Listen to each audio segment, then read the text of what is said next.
जैसे राजनीतिक व्यवस्था थी वैसे सामाजिक व्यवस्था को हम देखेंगे। तो देखते हैं वैदिक कालीन सामाजिक व्यवस्था। वैदिक कालीन सामाजिक व्यवस्था, सोशल सिस्टम। सोशल सिस्टम क्या था, उसको भी हमको दो रूपों में देखना पड़ेगा। ऋग्वेद का समाज थोड़ा सा अलग था, ऋग्वेदिक समाज अलग था, और उत्तर वैदिक समाज अलग है। मतलब देखो वैसे ही का वैसे ही है। राजनीतिक संरचना में था ना कि कुछ निरंतर और परिवर्तन के लक्षण, वैसे ही यहां पर भी है। ऋग्वेदिक कालीन हम जान रहे हैं 1500 से 1000 ईसा पूर्व, और ये 1000 पर 600 ईसा पूर्व। तो देखते हैं सामाजिक व्यवस्था क्या थी, समाज क्या था।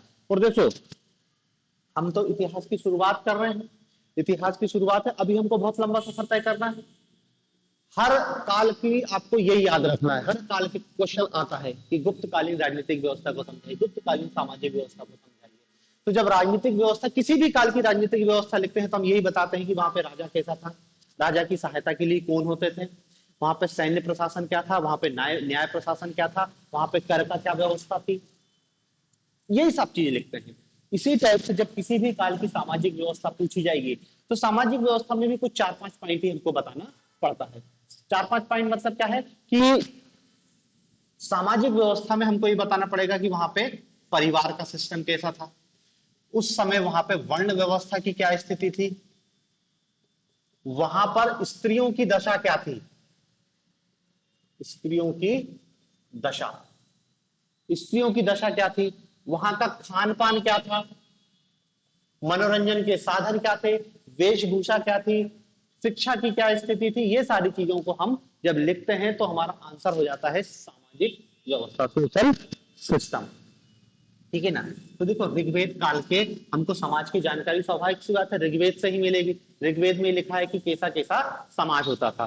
तो ऋग्वेदी कालीन सामाजिक व्यवस्था में हम कुछ बेसिक पॉइंट देखते हैं कि क्या हमको दिखाई देता है। ठीक है। तो देखो सबसे पहले देखते हैं परिवार, पारिवारिक व्यवस्था क्या थी। तो देखो ऋग्वेदिक काल में जो परिवार था, संयुक्त परिवार, ज्वाइंट फैमिली थी, संयुक्त परिवार। और संयुक्त परिवार भी ऐसा था, 4-4 पीढ़ियों के सदस्य साथ रहते थे।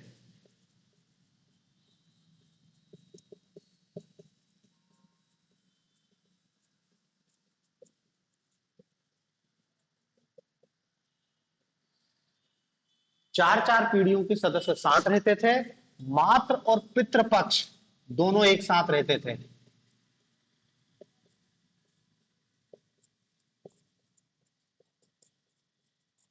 समझ रहे हैं ना, मात्र पितृपक्ष मतलब दादा और नाना दोनों का परिवार एक ही साथ रह रहा है।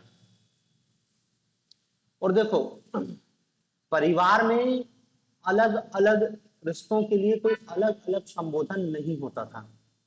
मतलब ये कहना चाह रहे हैं कि एक कॉमन शब्द था, चाहे नाना हो, चाहे दादा हो, चाहे नाती हो, चाहे पोता हो, चाहे ममेरा भाई हो, मौसेरा भाई हो, चचेरा भाई हो, सबके लिए एक ही शब्द यूज किया जाता था,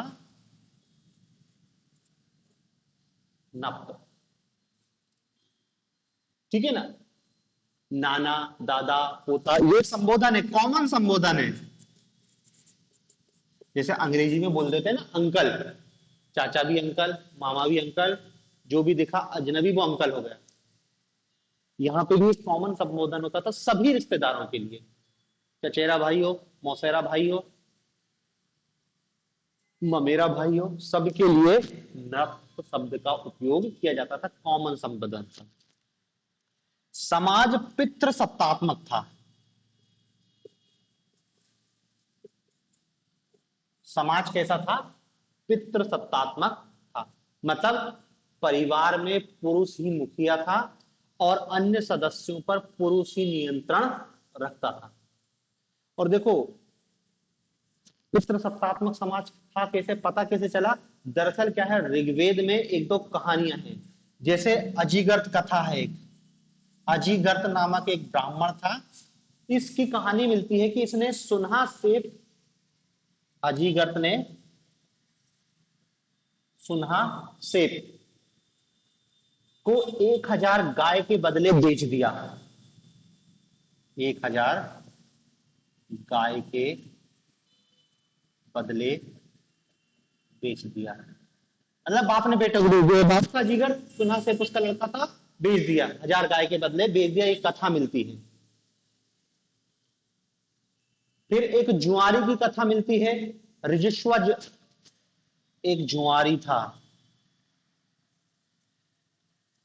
ऋषाजस्व नाम का, इसने जुए में पुत्र को हार गया, जुए में पुत्रों को हार गया। ठीक है। ऋषि विश्वामित्र की कहानी मिलती है कि विश्वामित्र ने अपने 50 पुत्रों को घर से भगा दिया, उनको घर छोड़ने का आदेश दे दिया। मतलब इन कहानियों से यह जानकारी मिल रही है कि समाज था पितृसत्तात्मक। ठीक है ना। तो देखो यहाँ पे हमने परिवार के बारे में बता दिया है कि ऋग्वैदिक कालीन जो परिवार था वो संयुक्त परिवार था, 4-4 पीढ़ियों के सदस्य साथ रहते थे, और जो कॉमन संबोधन निरुक्त किया जाता था, पितृसत्तात्मक परिवार का मुखिया पिता ही होता था। दूसरा पॉइंट यहां पर परिवार, दूसरा पॉइंट सामाजिक व्यवस्था में बताएंगे वर्ण व्यवस्था। वर्ण व्यवस्था,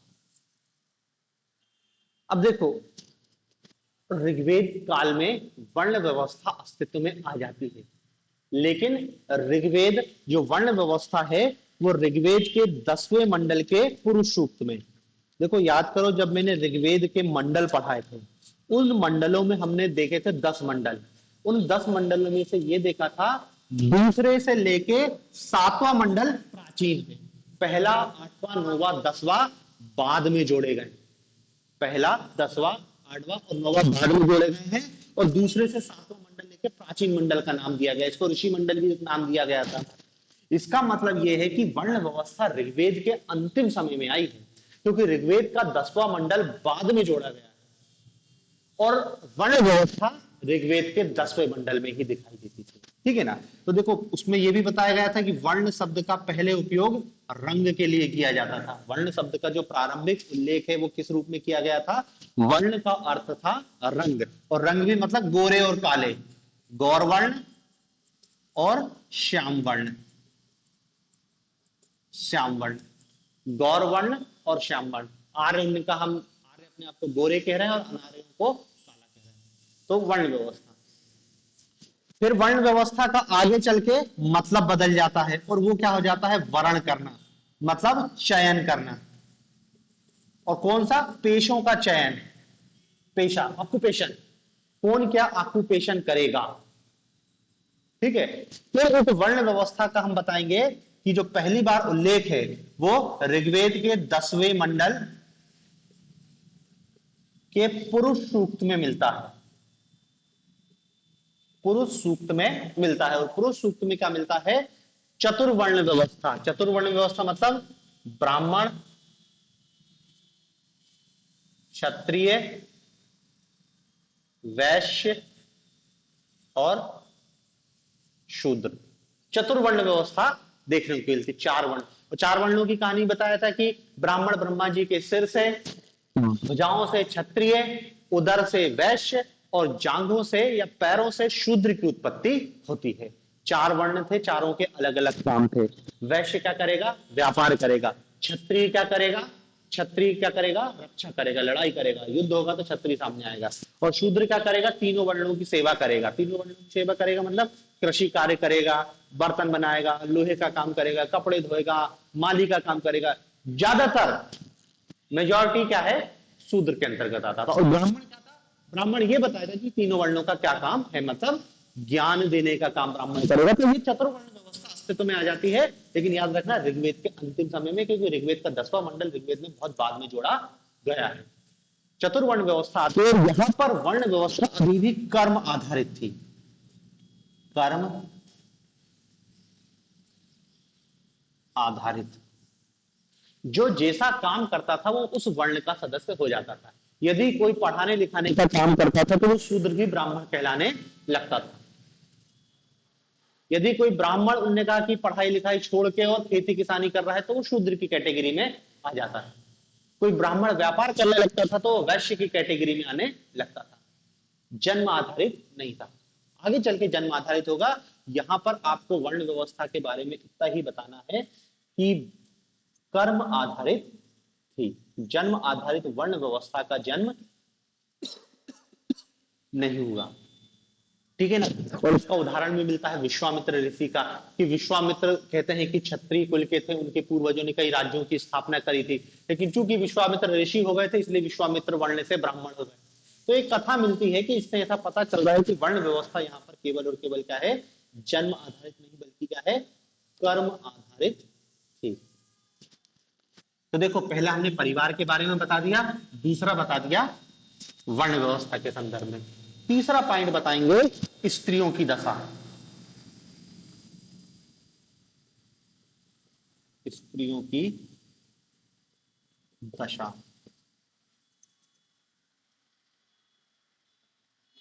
ठीक है ना। देखो किसी भी काल के समाज को हमको समझना है तो वहां का सबसे पहला देखा जाता है महिलाओं की स्थिति क्या है। तो यहां पर भी हम देख रहे हैं महिलाओं की स्थिति क्या है।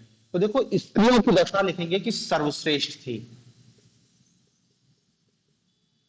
यद्यपि हम लिख रहे हैं कि समाज पितृसत्तात्मक था, लेकिन महिलाओं की स्थिति इस काल में बहुत अच्छी थी, क्योंकि आने वाले किसी भी काल में महिला की स्थिति कभी नहीं सुधर पाएगी। महिलाओं की स्थिति में ऐसा डिक्लाइन आएगा, ऋग्वेद काल में सबसे अच्छी, उत्तर ऋग्वेद काल में थोड़ी सी खराब, और खराब और खराब और खराब और खराब, और फिर तो ये स्थिति हो जाएगी इनको जिंदा जलाया जाने लगेगा, उनको शिक्षा के अधिकार खत्म हो जाएंगे, उनको संपत्ति कुछ भी नहीं मिलेगा, घर के अंदर पर्दा प्रथा और घर के अंदर रहे, बहुत स्थिति खराब होगी। अभी है जो सर्वश्रेष्ठ है, इसलिए हमने सर्वश्रेष्ठ शब्द लिखा है कि पूरे इतिहास काल में, भारतीय इतिहास में यदि महिलाओं की सबसे अच्छी थी स्थिति तो ऋग्वेद काल में थी, उसके बाद तो स्थिति बुरी सी बुरी और महाबुरी होते जाती है। देखो सर्वश्रेष्ठ थी, सर्वश्रेष्ठ के संदर्भ में हमको कुछ बातें बतानी पड़ेगी। जैसे ऋग्वेद काल में जो महिलाएं हैं वो सभा व समिति में भाग लेती थी।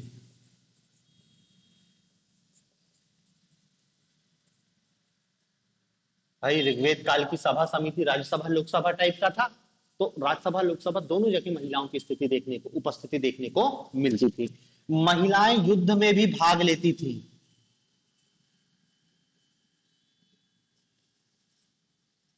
यज्ञ में भी भाग लेती थी, युद्ध में भी भाग लेती थी, यज्ञ में भी भाग लेती थी। ऋग्वेद में जायद शब्द का उपयोग किया गया है। जायदे, सॉरी, ऋग्वेद में एक शब्द देखने को मिलता है जायदे। जायदे का मतलब है पत्नी ही घर है, मतलब बिना पत्नी के घर का अस्तित्व ही नहीं है।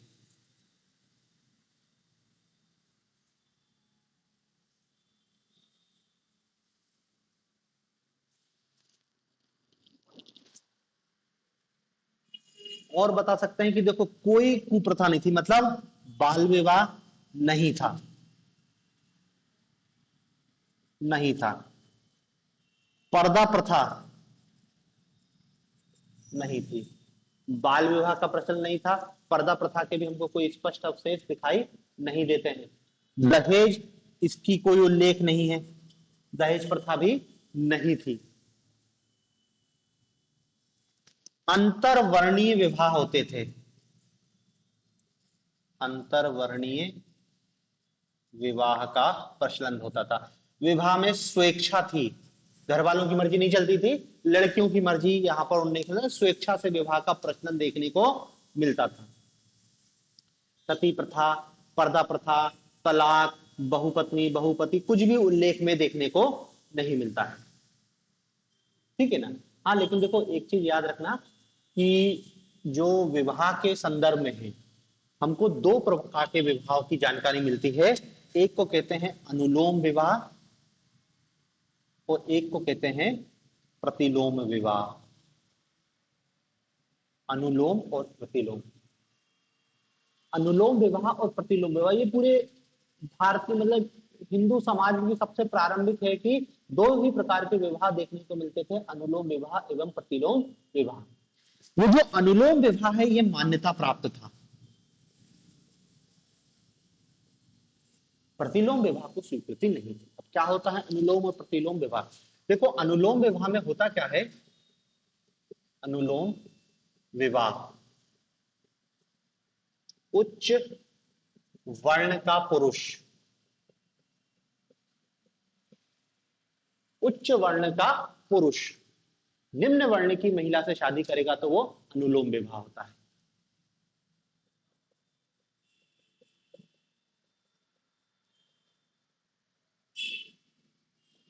मतलब यदि ब्राह्मण पुरुष क्षत्रिय स्त्री या वैश्य स्त्री या शूद्र स्त्री से शादी करता है तो वो अनुलोम विवाह कहलाता है। प्रतिलोम विवाह में इसका उल्टा हो जाता है। प्रतिलोम विवाह में क्या हो जाता है, उच्च वर्ण की स्त्री और निम्न वर्ण का पुरुष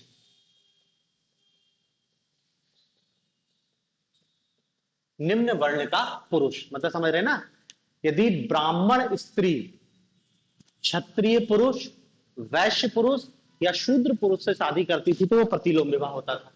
यदि क्षत्रिय स्त्री वैश्य या शूद्र से शादी करेगी तो वो प्रतिलोम विवाह होगा। और अनुलोम विवाह को मान्यता थी, प्रतिलोम विवाह को मान्यता नहीं। ठीक है, तो ये स्त्रियों की दशा के संदर्भ में आप इतना बता दोगे कि स्त्रियों की दशा सर्वश्रेष्ठ थी और सर्वश्रेष्ठ के संदर्भ में हमको यहाँ पर जानकारी मिलती है। फिर आप स्त्रियों के बाद चाहो तो अलग से पॉइंट बता सकते हो विवाह का। तीसरा पॉइंट, चौथा पॉइंट बता दो विवाह। तो विवाह में बता दो कि भैया अनुलोम और प्रतिलोम विवाह थे, जिसमें अनुलोम को स्वीकृति थी, प्रतिलोम को स्वीकृति नहीं थी। इस काल में विवाह को क्या है, एक पवित्र संस्कार माना गया है। पवित्र संस्कार, हिंदू धर्म में ही विवाह को एक पवित्र संस्कार माना गया है। 8 प्रकार के विवाह प्रचलित थे, आगे चल के आएंगे वो 8 प्रकार विवाह के। अभी तो बस इतना समझ लो कि इतनी बात है। ठीक है, महिलाओं की स्थिति में चाहो तो क्या है, कुछ उदाहरण याद रखना, ये पेपर में भी पूछे गए हैं। किसके? विदुषी महिलाओं के, विदुषी स्त्रियों के उदाहरण नाम पूछे गए हैं। कुछ ज्ञानी स्त्रियां, इंटेलिजेंट महिलाओं के नाम, जैसे एक है ब्रह्मवादिनी,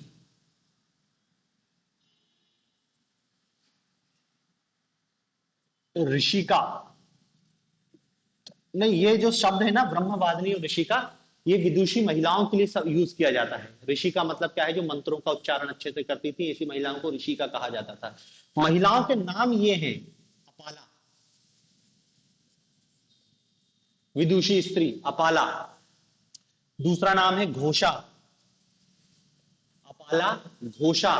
लोप मुद्रा, लोप मुद्रा। सिक्ता, और एक और नाम मिलता है निवावरी, निवावरी।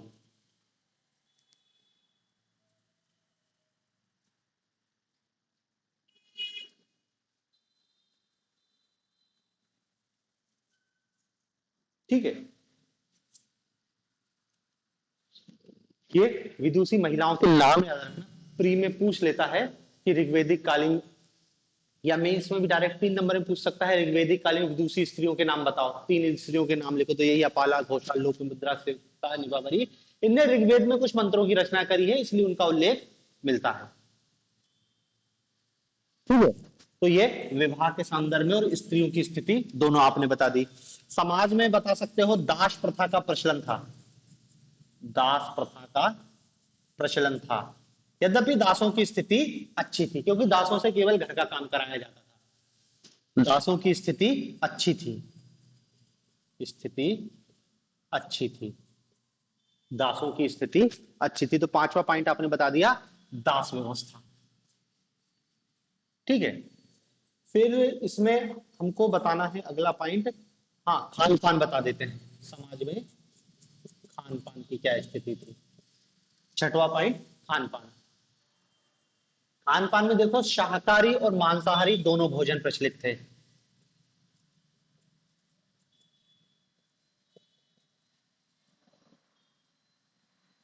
शाकाहारी एवं मांसाहारी दोनों प्रकार के भोजन प्रचलन थे। ऋग्वैदिक काल में जो आर्यों का सबसे महत्वपूर्ण भोजन था उसको कहते हैं क्षीर पकोदन।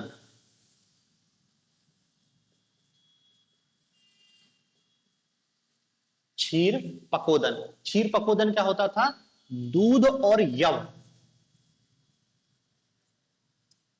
यव मतलब जौ, इनसे मिलकर, मतलब जौ की खीर कह सकते हो उसको, क्षीर पकोदन उसको नाम दे रहा है। एक और मुख्य भोजन मिलता है करम्ब।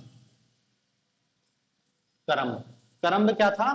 दही और जौ का सत्तू, दही प्लस जौ का सत्तू, उसको करम्ब नाम दिया गया है।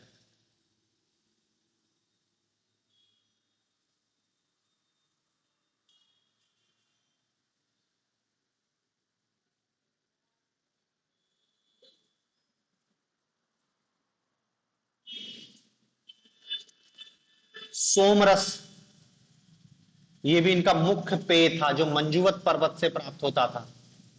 पता है ना, ऋग्वेद का पूरा नौवा मंडल सोमरस की प्रशंसा में लिखा गया है, शराब की प्रशंसा। यद्यपि सुरा की बुराई की गई है, सुरा, इसको गलत बताया गया है कि सुरा नहीं पीना है, सोमरस पियो। ठीक है ना। मांसाहारी भोजन था, तो मांसाहारी में भेड़, बकरी, ये प्रमुख थे। भेड़ बकरी का मांस खाया जाता था, भेड़ बकरी और बैल, इसका मांस भी खाया जाता था। घोड़े का मांस विशेष अवसर, मतलब क्या है, अश्वमेध जब यज्ञ होता था, उस अश्वमेध यज्ञ के बाद घोड़े की बलि दी जाती थी, तो घोड़े का मांस भी खाया जाता था। कब? अश्वमेध यज्ञ, क्योंकि उसका नाम ही है अश्वमेध, अश्वमेध यज्ञ। इसका जब पूर्णाहुति होती थी तब घोड़े का मांस खाया जाता था।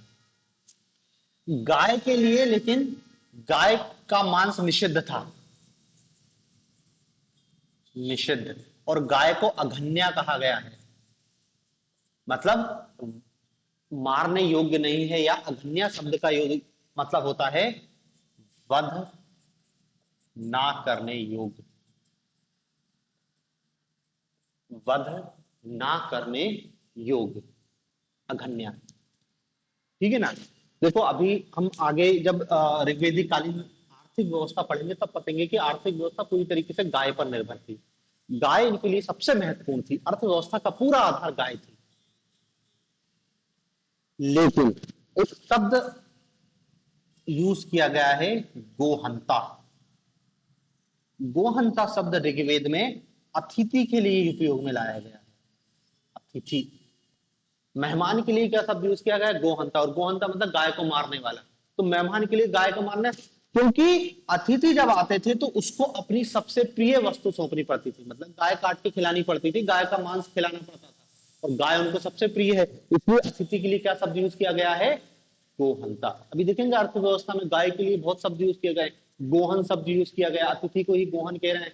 इंपॉर्टेंट व्यक्ति के लिए भी गाय से जुड़ा शब्द ही यूज किया गया है। तो खान पान में आपको इतनी बात बतानी है। बाकी देखो बहुत सारी चीजों की जानकारी ऋग्वैदिक कार्यों को नहीं थी, मतलब नमक की जानकारी नहीं थी, तवा की जानकारी नहीं थी, नमक नहीं जानते, तवा नहीं जानते, चावल की जानकारी भी नहीं थी, केवल जौ था इनका मुख्य भोजन, जौ। रोटी बनाना नहीं जानते थे, मछली की जानकारी नहीं थी, इतनी जानकारियां नहीं थी ऋग्वैदिक आर्यों को। ठीक है, तो देखो ये खान पान के संदर्भ में हो गया। फिर देख लेते हैं एक पॉइंट, वेशभूषा, पोशाक या वेशभूषा। पोशाक, कौन से कपड़े पहनते थे आर्य लोग, ऋग्वैदिक आर्य? तो देखो ऋग्वैदिक कार्य दोनों सूती और ऊनी दोनों वस्त्र पहनते थे, सूती व ऊनी दोनों वस्त्र पहनते थे। वस्त्रों में कुछ के उल्लेख मिले हैं हमको, वस्त्रों में एक वस्त्र है नीवी या अधिवास, नीवी या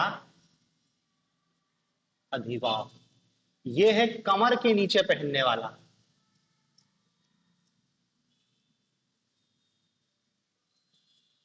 कमर के नीचे पहनने वाले वस्त्र को नीवी या अधिवास कहते हैं। फिर एक वस्त्र का नाम मिलता है वासम, ये कमर के ऊपर,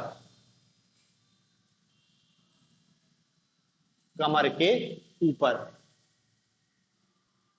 उष्णीय एक वस्त्र मिलता है, उष्णीय। उष्णी मतलब है पगड़ी।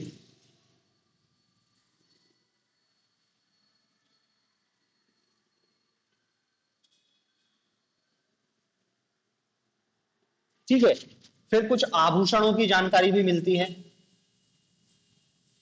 आभूषण, आभूषण में क्या लिखना है, गले के हार को रुक्म, रुक्म शब्द यूज किया गया है, और रुक्म मतलब है गले का हार। गले के हार के लिए रुक्म शब्द यूज किया गया है। और एक शब्द मिलता है निष्क, निष्क, निष्क मतलब सोने का ढेर, या सोने से बने कोई आभूषण को निष्क शब्द यूज कर देते हैं। ठीक है, और एक पॉइंट और देख लेते हैं, समाज में ही मनोरंजन का साधन क्या था इनका। मनोरंजन का साधन, टाइम पास कैसे करते थे ये लोग, तो मनोरंजन के साधन में रथ दौड़, घुड़दौड़, घोड़े की दौड़, रथ की दौड़, जुआ खेलना, नृत्य करना, जुआ खेलना, नृत्य करना, गायन, नाटक और त्योहारों को मनाना। गायन व नाटक, ठीक है ना। तो ये इनके कुछ मनोरंजन के साधन थे।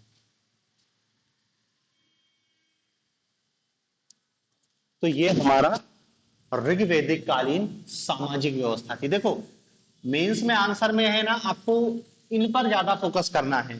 परिवार, वर्ण व्यवस्था, स्त्रियों की दशा, समाज, और दास प्रथा थी नहीं थी, विवाह, ये मनोरंजन के साधन, और क्या कहते हैं जो वेशभूषा है, ये तो एक पॉइंट में आप समेट सकते हो, क्योंकि क्या है कि ये ज्यादा मेन है। ये तो क्या है, कई बार प्री में भी क्वेश्चन पूछ लिया गया है कि निष्क किस शब्द के लिए उपयोग किया गया है, इसलिए थोड़ा सा अपन ने बता दिया है।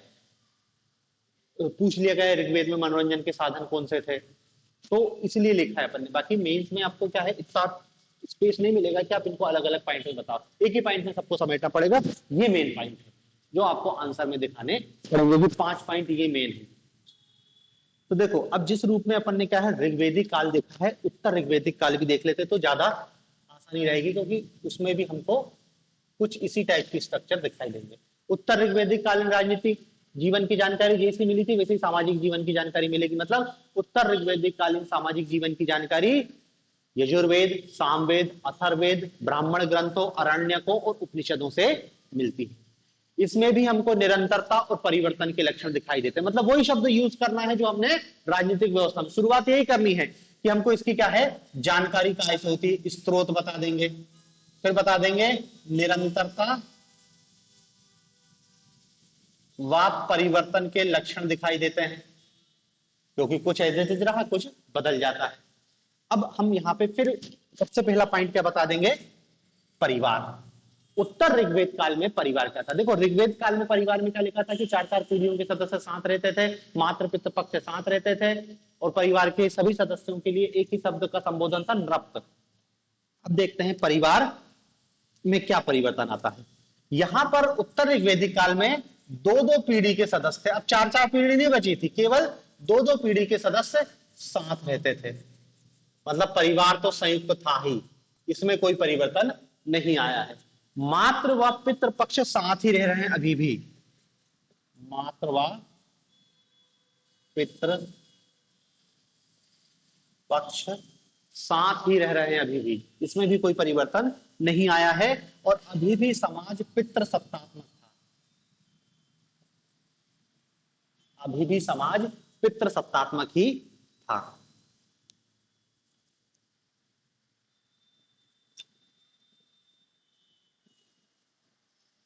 ठीक है ना।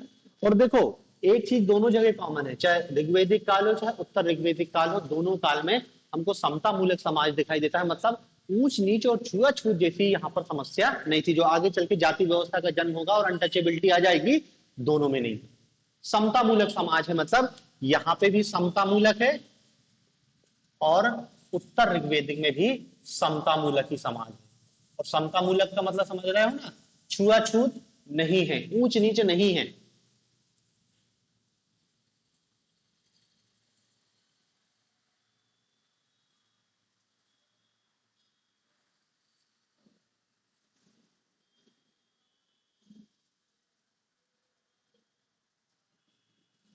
ठीक है, परिवार। दूसरा पॉइंट हम क्या बताएंगे, वर्ण व्यवस्था।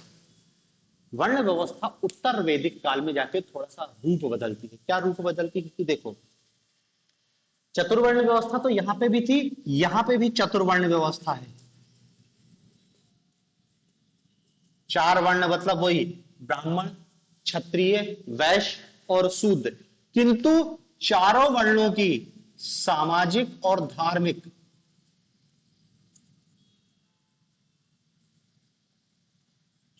चारों वर्णों की सामाजिक और धार्मिक कार्यों में भेद किया गया है।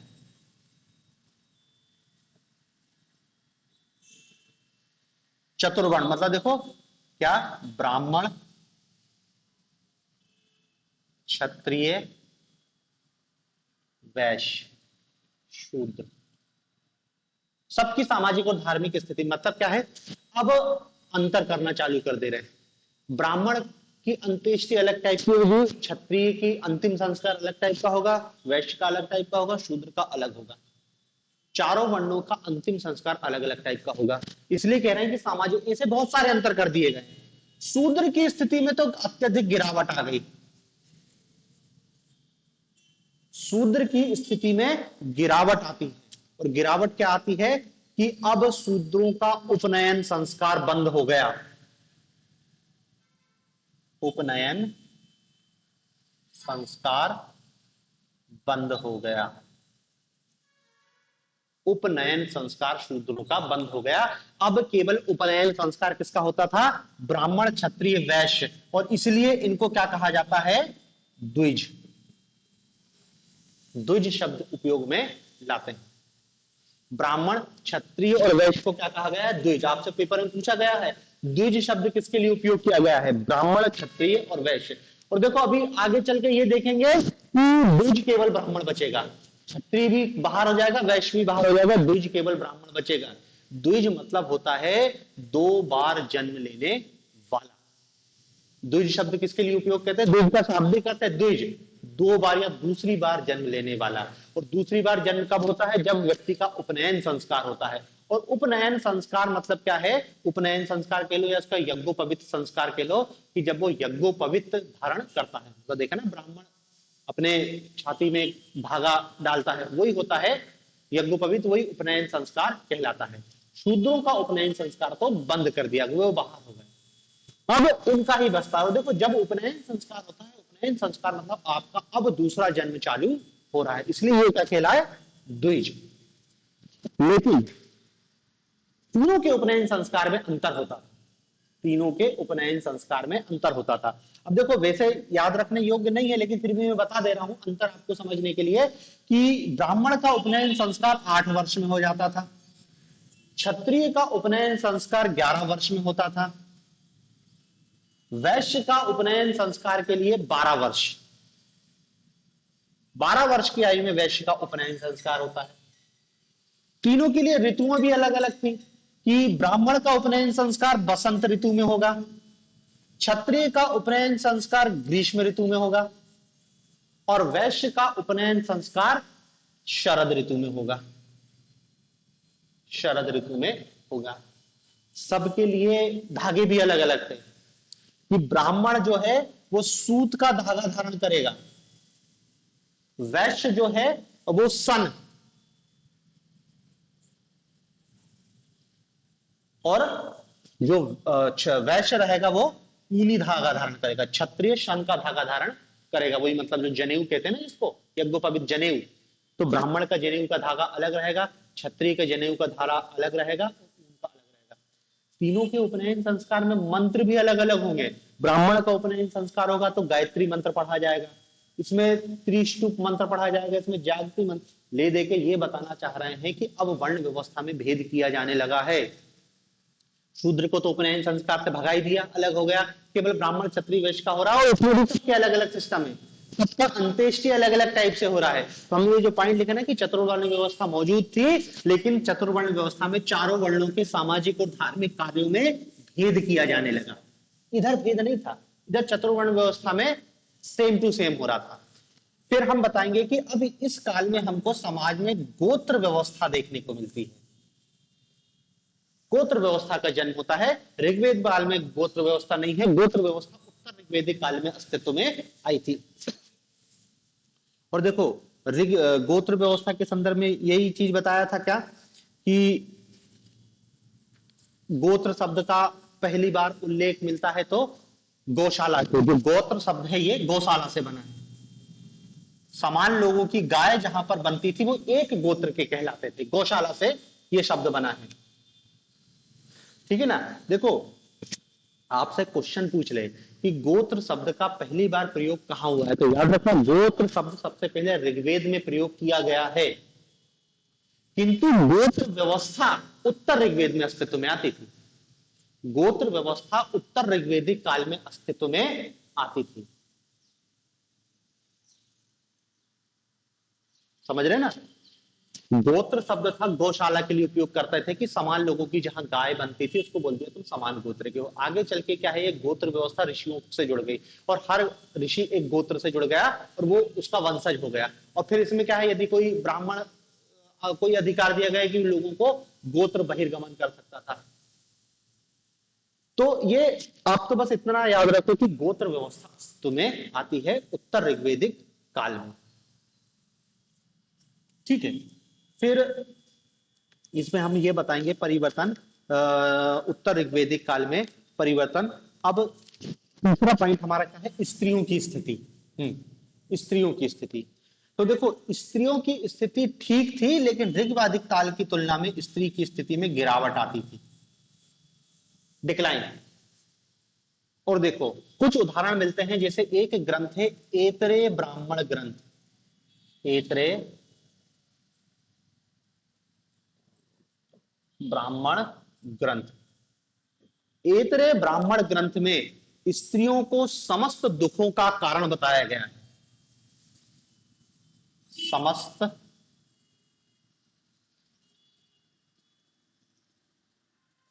दुखों का कारण बताया गया है और पुरुष को समस्त दुखों को हरने वाला बताया है।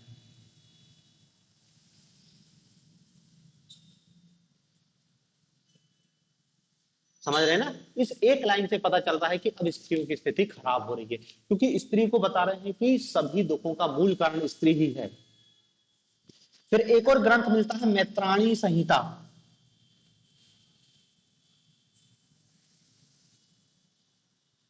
मैत्रायणी संहिता। इस मैत्राणी संहिता में स्त्री को शराब, जुआ और विष की भांति एक बुराई बताया गया है। स्त्री को शराब, जुआ व विष की भांति एक बुराई बताया गया है। स्त्री को शराब, जुआ और विष, विष मतलब जहर की भांति एक बुराई बताया गया है। मतलब देखो सीधे पेपर में क्वेश्चन पूछे हैं कि किस ग्रंथ में स्त्री को शराब, जुआ और विष की भांति तीसरा दोष बताया गया है। मैत्राणी संहिता में किस ग्रंथ में स्त्रियों को समस्त दुखों का कारण बताया गया है? ऐतरेय ब्राह्मण ग्रंथ में। फिर एक और ग्रंथ है छांदोग्य उपनिषद।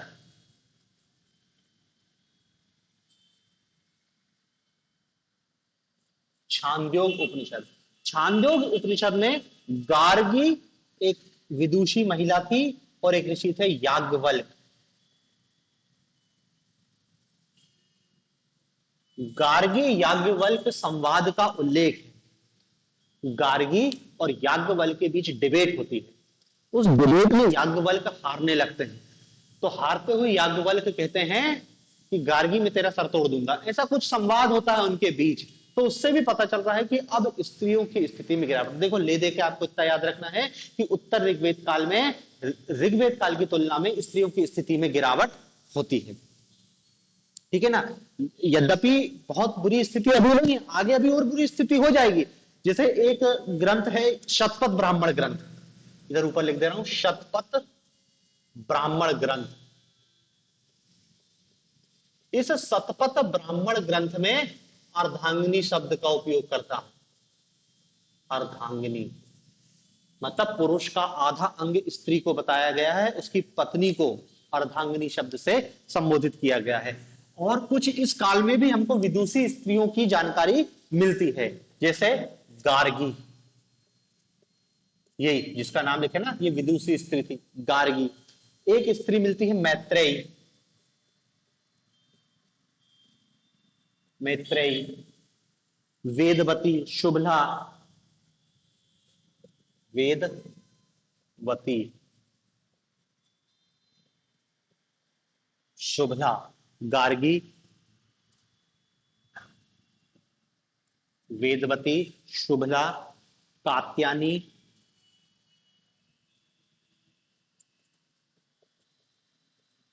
और एक और महिला का नाम मिलता है काशकत्नी।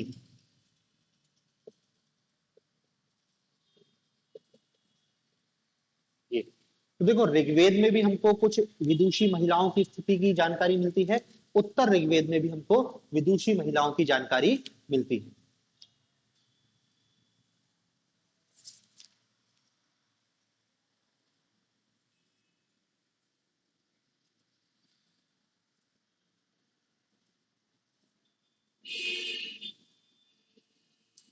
ठीक है, तो ये महिलाओं की स्थिति के संदर्भ में आप तीसरा पॉइंट बता दोगे। विवाह के संदर्भ में तो सेम टू सेम है कि वही अनुलोम और प्रतिलोम विवाह प्रचलित है और अनुलोम विवाह को मान्यता प्राप्त थी। विवाह इस साल में भी पवित्र संस्कार ही बना रहा।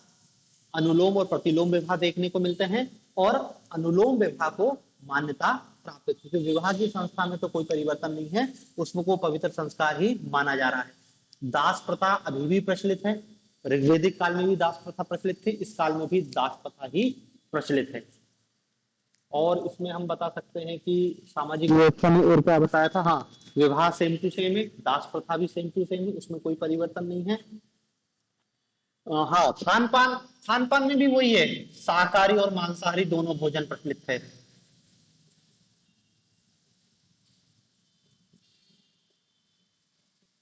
शाकाहारी और मांसाहारी दोनों भोजन प्रचलित थे। हाँ अब इनको लेकिन नमक की जानकारी हो गई थी, नमक की, रोटी की जानकारी इनको हो गई थी। मछली, चावल, हाथी, मछली, चावल, हाथी, बाघ, ये सारी जानकारी इनको हो गई थी। भोजन के रूप में नहीं, ये जानकारी के रूप में बता रहे हैं। ये तो ठीक है भोजन के रूप में उपयोग कर रहे हैं। वस्त्र और आभूषण भी सेम टू सेम है, इसमें भी कोई नई चीज हमको देखने को नहीं मिलती है।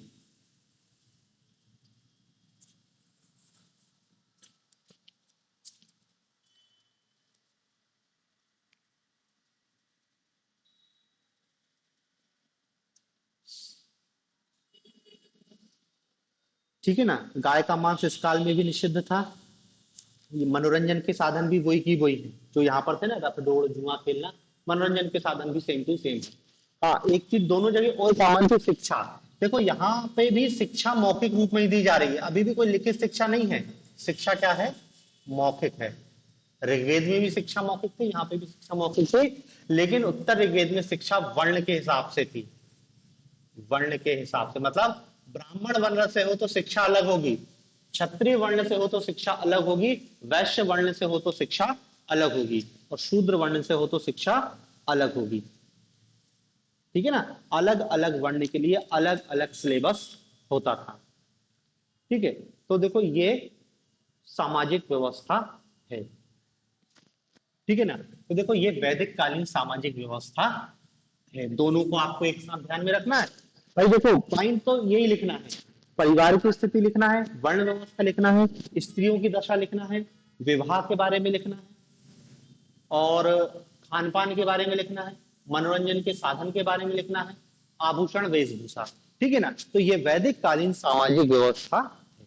ठीक है, आज के लिए इतना ही, बाकी अपन अब कल पढ़ेंगे। कल अब अपन को देखना है वैदिक कालीन आर्थिक जीवन, अर्थव्यवस्था कैसी थी वेदों की। ठीक है ना, तो वैदिक कालीन अर्थव्यवस्था को अपन अब कल पढ़ेंगे।